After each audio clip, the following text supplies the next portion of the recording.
Kay, how are you feeling? 5,000 episodes. Much gratitude for being able to be a part of this important milestone event of 5,000 broadcasts.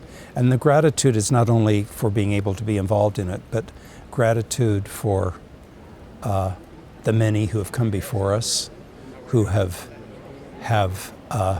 gone down the road and paved the way to be able to say that we are now doing our 5,000th broadcast, and in a couple of years being able to celebrate 100 years of this broadcast.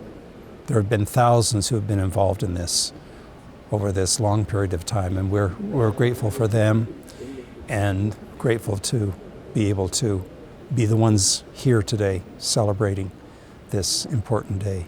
Yeah. You get to work with these musicians every week, and I've watched your rehearsals, and they're intense. Right. You put them through their paces. Right.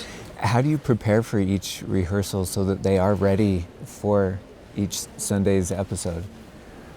Well, there are several elements in all of this, but making sure that we program the right music so that we can perform at the highest level possible from week to week, and that takes a little bit of forethought, a little bit of strategy to make sure that that happens from week to week. And then, of course, we do rehearse with great intensity because we have so little rehearsal time from week to week, and so every minute, almost every second is highly planned so that there's not a wasted moment in anything that we do. And a combination of all of that, and then discipline, of course, is very, very important in not only the behavior, but also in the musical discipline in our rehearsals, and then of course, that culminates in the performance from week to week. Yeah. You mentioned in the news conference how just you are doing so much music, and yes. They're memorizing most of it. Yes. How are you choosing new songs and different songs to put into their repertoire? Well, that's a very good question. We are always working on new things, and whether it be for the broadcast or it's for other events. On our recent tours, we've been doing a lot of music of the local culture where we're going, and so we have that music, as well as we're always learning new music for music in the spoken word. But in doing so, we have to be careful that there's not too much new music from week to week. Otherwise, we don't want our musicians to feel overwhelmed, because we have to remember that all of our musicians, both the choir and the orchestra, are all volunteers. And of course they have other endeavors throughout the week. And so this is only a part of what they do. But it's an important part, and it is a time-consuming part of their week. It takes great commitment to be able to be involved in what the Tabernacle Choir and the orchestra and the bells do from week to week.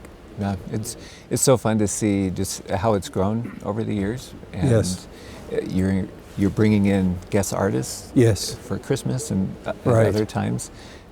What has that been like for you as a musician, to have these other musicians come in and just get a taste of what the choir? Well, it's been a great joy to be able to work with some of the great performing artists in the world,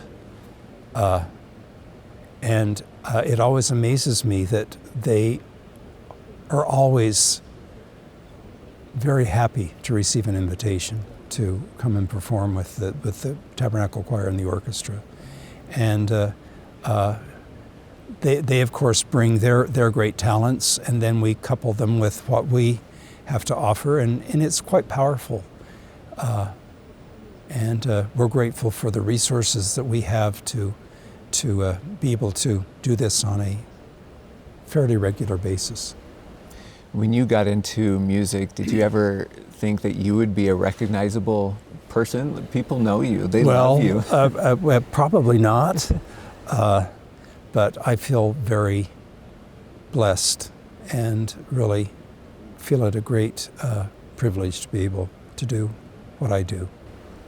We have so many music students on our campus who look to the choir and orchestra as really this high bar, and probably many of them would love to be a part of that.